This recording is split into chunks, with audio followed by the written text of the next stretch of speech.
So Sean and Yayan touched on personalised housing plans this morning in terms of the requirements that the Act brings about. And then we know that our personalised housing plans that our officers are going to be generating will need actions for the local authority, actions for the customer themselves.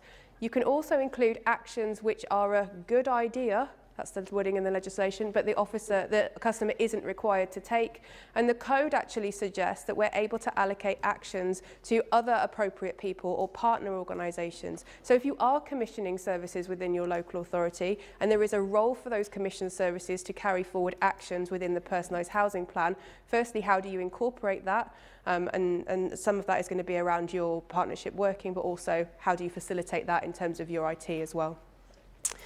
So we have a duty to take reasonable steps to help the applicant ensure that accommodation doesn't cease to become available under prevention and to help to secure accommodation under relief. In deciding what is a reasonable step for us to take, we have to bear in mind what we found in our assessment. So again, it's so important that our assessment is accurate and that we're keeping detailed notes of those. For the steps that we're determining, we have to actually seek agreement from the customer. So we're having to ask our customer, do you agree with this step? And we have to note down the outcome. So again, another process that officers are going to have to be mindful, and that's quite an easy one to fall foul of. It's quite easy to forget to ask the customer that. So how do your systems and processes help support that? We have to confirm all the steps in writing.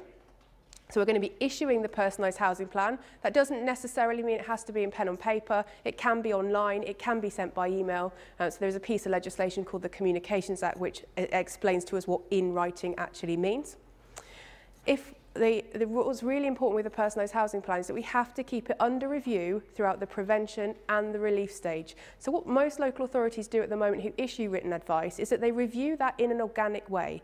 The customer might pop in to get an update. They might ring to chase you up on something.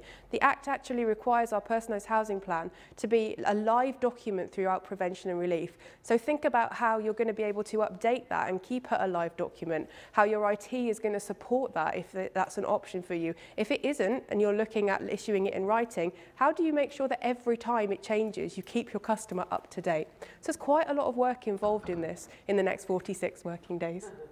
Sorry. Have we said 46 working days a few times? I've not beaten my record yet. Bristol was my record. So again, it's just a reminder really around the personalised housing plan. I mean, this is just a visual for more than anything. Your actions are going to be far more detailed than this because you need to be really clear what the expectations are on your customer.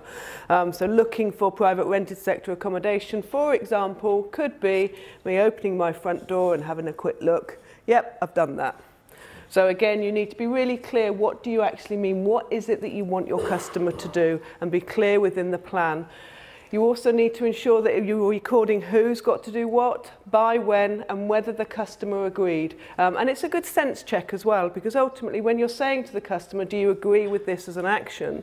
Actually, if there are support needs or other needs that haven't been gathered through the assessment, this will be their opportunity to share them with you. So that might change the action within the plan, because actually you might then be thinking, okay, that's not reasonable, let's look at this in another way.